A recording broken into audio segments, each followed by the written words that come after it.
ماشاءالله ناور هم ډک دی.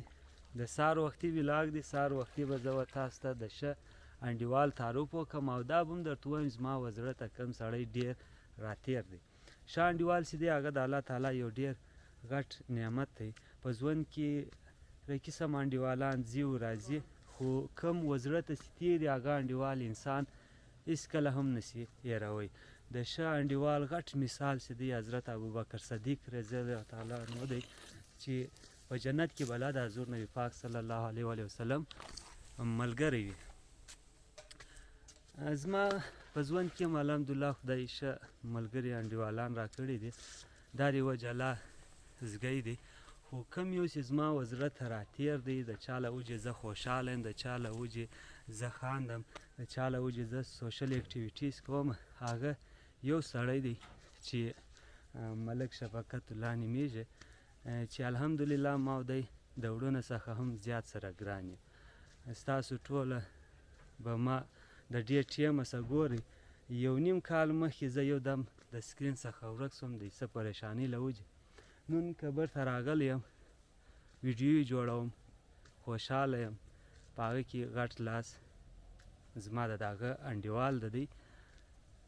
خدای دې غټ ژوند ورکړي او ما او دی الحمدلله د وړونه څخه هم زیات سره ګران یو او په هر لمانځه کې د یو بل په حق کې دعا سره کوو چې یا الله زما او د ده ملګرتیا ورورګلوي مه خرابوي او په هغه دنیا کې زموږ د دواړو ملاقات د حضور نبي پاک صلی الله علیه وسلم سره راوکړي.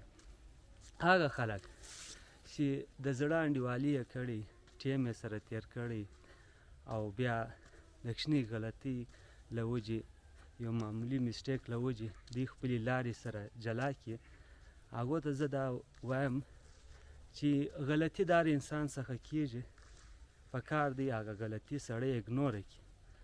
ولې کله چې څوک د زړه انډیوالي وکړي او بیا لارې سره جلا شي، بیا د مرګه پورې بس په یو بل پسې افسوس کوي، یو بل یې په زړه کې ولاړې وایي کشکې د انډیوالي نه وای ماته څه.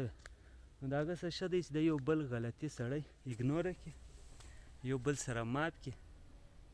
نو یو واره بیا الله ته مې د سهار وختي په دغه کې خواست دی چې زما او د ملک شفقت الله چې کومه ورورګلوي انډیوالي د خدای دې په هغه کې فرق نه راولي او زما او د ده ملاقات یې خدای په هغه دنیا کې حضور نبي پاک صلی الله علیه وسلم سره راوکړي. څنګه یې؟ څنګه څه؟ ښه یې؟ څنګه دي صابونه شته؟ ګه څه ختم څه؟ شین کلو ولاړ دی. بس دا د ملکیارو باغونه دي. تېر وخت چې ما ویډیو جوړه کړې وه خلکو ویل صابونه دي ګردې لږ کلو د چا صابونه دي. نو دا ملکیارو خلکو څخه ما پرمیشن اخیستی دي، بلکې زه د ملکیارو خلکو باندې ډېر ګران یم. هغه وایي وړی ما سر مه خلاصوه. نور څنګه؟ ښه یې؟ اوس ما ته راکړې اجازت